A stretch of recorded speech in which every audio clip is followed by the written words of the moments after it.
Okay, well, welcome all to the highly anticipated review of the On3 107 cast turbo. A lot of questions. How fast does it go? What kind of power does it make? Do you like it? Would you buy it again?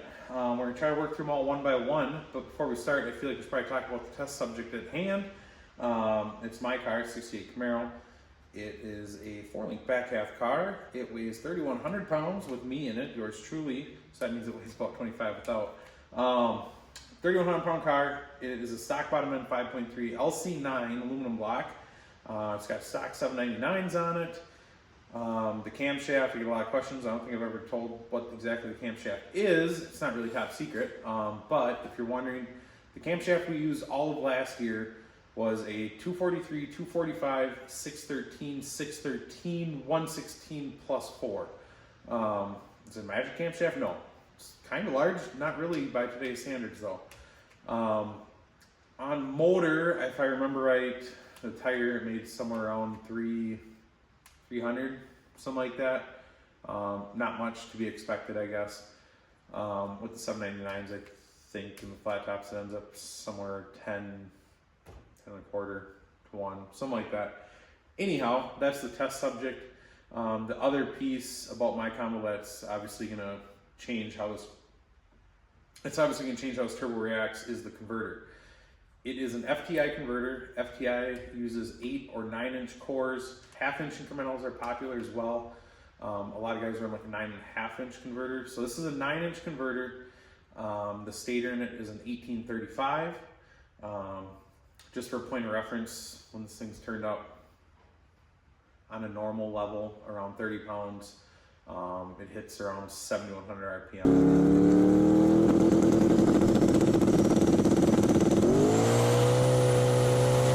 So to give you an idea of how loose the converter is. And I feel like in 2019, when we first put it together, it was a pretty loose converter, but now I actually feel like it might be on the tighter end of things, the way that stock bottom end stuff keeps moving here. So anyhow, that's the test subject. That's what we have. Other notable things, 370 gear in the back, 28 inch tire, things like that. Moving on. First thing about turbo. If you were going to buy one. So a lot of questions are, should I buy one? Should I get one? Right now you can buy this turbo for $850 or $875. They're on sale, but I think they've been on sale for like 2 years. This is the cast wheel version, not the billet wheel. According to On3, they say the billet wheel is worth about 60 horse, but it's going to cost you another $150. So when you buy it, if you buy it, make sure you buy their flange kit with it. The biggest problem I had was I should say V-band kit. Make sure you buy their V-band kit with it. It's Chinese and it's weird, and we had to cut up a lot of stuff to make a normal V-band fit these. So it's like, I don't know, $80 to get their V-bands with it. I would go that route. Aside from that, if you're not familiar with the specs on this thing, I'll post a picture here, but it's like a 107.5, 140 with a 130 AR on the backside. And I think the 130 AR definitely helps for the size of the turbo to make it spool as well as it does. Once you buy it, once you got it, if you so choose to make poor decisions, you're probably curious as to what it weighs. So, I have commandeered the bathroom scale from the house, much to the wife's displeasure, so we can weigh this for you. And it comes in at a whopping 38.2 pounds, which is, I don't know, I feel like that's pretty light given similar turbos are usually like mid 40s, even into the 50s. That's with my flange on it, but other than that, it's as it comes out of the box. So we know for the most part the turbo works well. What kind of power does it make? I can tell you what kind of power I've made with it. The most I've made with it is 1,220 wheel on methanol on like 24 pounds, 25, 24, something like that. That was only one race. That's the race that exploded because I was out of fuel pump. But besides that, typically we run this turbo, 30 pounds is very average, 29 to 30 pounds on E85. And on 27, it makes this, I'm using 27 because it's the only dynograph I have handy. On 27 pounds, it makes 1,155 horse. Corrected. When we were on the dyno, and this holds true for every time I've put this turbo on the dyno, which is only a couple times, 2 times, maybe 3. The highest we've spun on the dyno would be 30 pounds. I run a 6-pound spring in the car, 6-pound wastegate spring.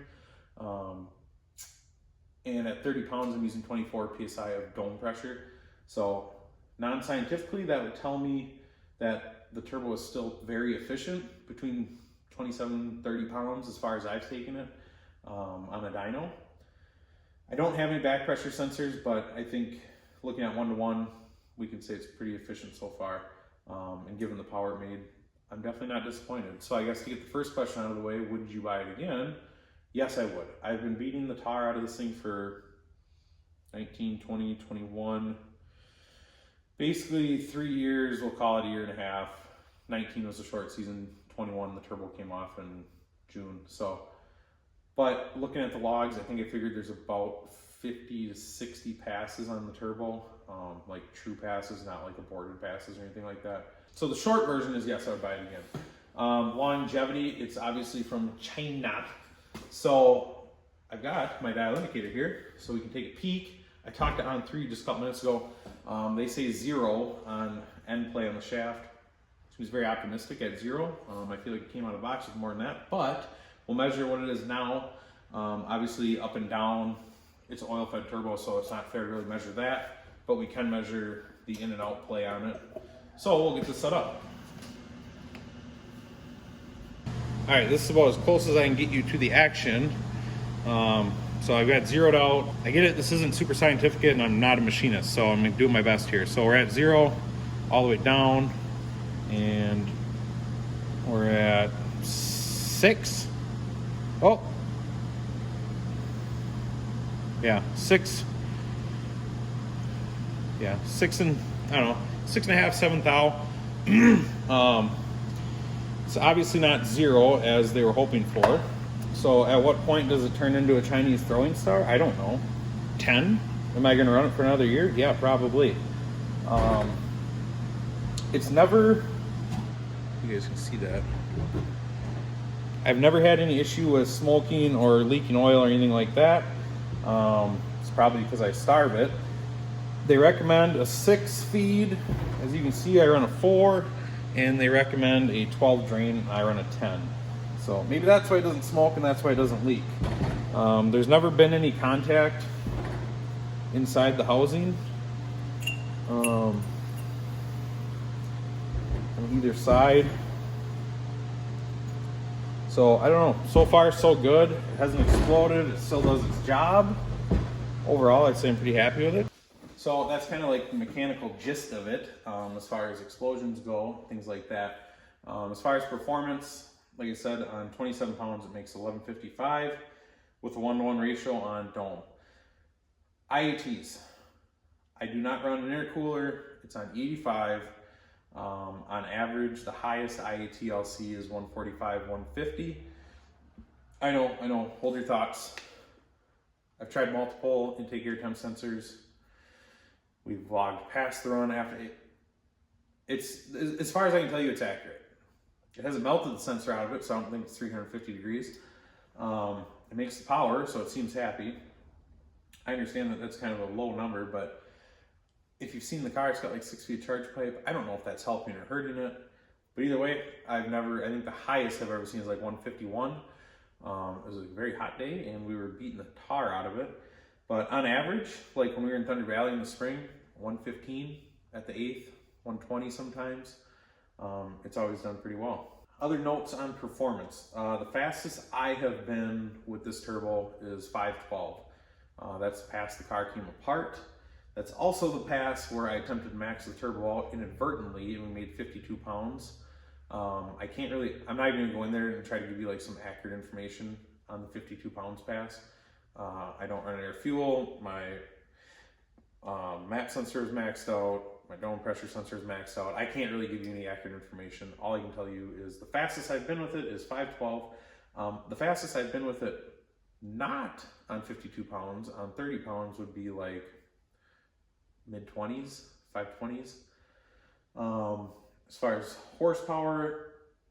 I talked to On3, they know of somebody with this turbo making excess of 1800 wheel. I don't know if it's true or not, that's just what they told me.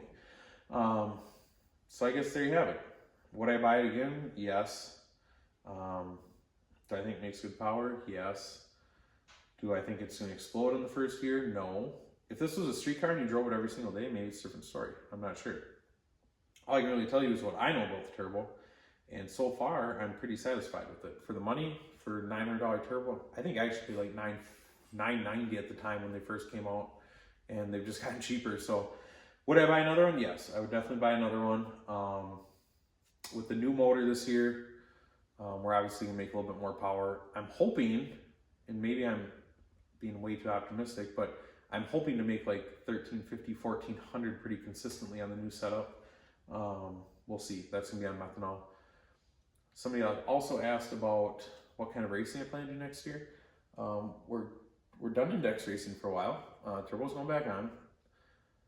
I'm on the fence if I want to try to put the car in some street type classes or just keep doing small tire. I like a bias ply because I'm dumb, they're easy. So to be honest, it's probably just gonna be the normal deal. Small tire, no prep. I'd like to try some back of the track stuff. There's not much up here, up north to do unless we start going down south to try some back of the track stuff. The only really option we ever have is I-29. A couple times a year they do the road course, which I would say is very equivalent to the backside of the track. Almost forgot to cover the spooling, spool time thing. With my looser converter and that cam that was in it, I can get a pretty common leave is like 10 pounds. I can get to 10 pounds in about 5.5, 6 seconds or so. Right around there, depending on the weather and stuff like that. I've left as high as 15 pounds. I'd have to dig around. I don't know if I have the log from those runs. But yeah, so a 10-pound leave is pretty common and right around 5.5 seconds. We don't have any secrets or any trickery. I don't use any modifiers, boost builders, nothing like that. It's just the good old right foot and two-step. Never really had any trouble getting the thing whipping. So that's the plan. Put the turbo back on, the new motor. I just started knocking the heads apart, get some springs swapped over, stuff like that. And I'm hoping to have the car back together in maybe like a month or so. I got to order a new fuel pump. I need to rewire it, need to move my radiator and just some other little odds and ends, but try not to completely overhaul the car yet again. So stand by for more poor decisions.